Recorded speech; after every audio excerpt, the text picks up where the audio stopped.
3 de julio fue el Día del Payador porque precisamente en conmemoración a la primera payada internacional entre un argentino, Gabino Ezeiza, y un uruguayo en Montevideo, Juan Nava, así que es un rubro nuevo para mí, así que vamos a ver cómo sale.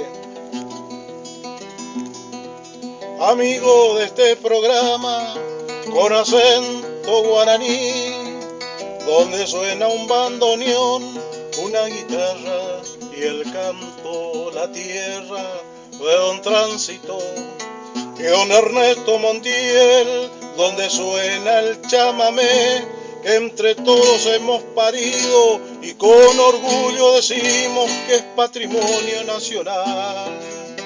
Por supuesto que en la payada tiene que haber uno o dos más para que haya el contrapunto, ¿no? Pero de todas maneras yo voy a tratar de hacer algunas décimas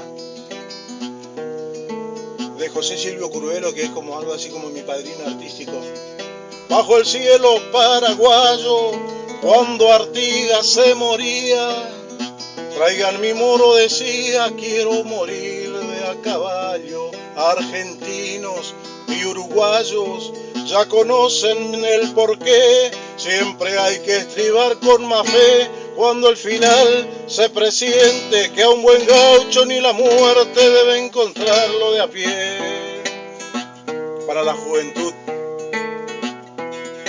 Por eso, hermano, te digo, comprende a la juventud, ella vive la inquietud del ruidoso rock and roll. Vos, háblale de béisbol, sin apuros, despacito, dale de beber de a sorbitos, brebaje de chamamé, y verás que la tradición le estrujará el corazón.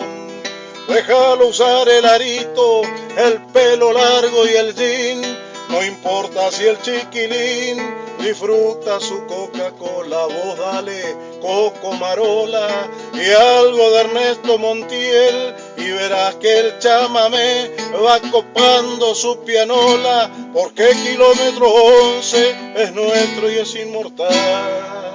Bravo, buenísimo, vale todos los aplausos. A ver, ahí está, ¿eh?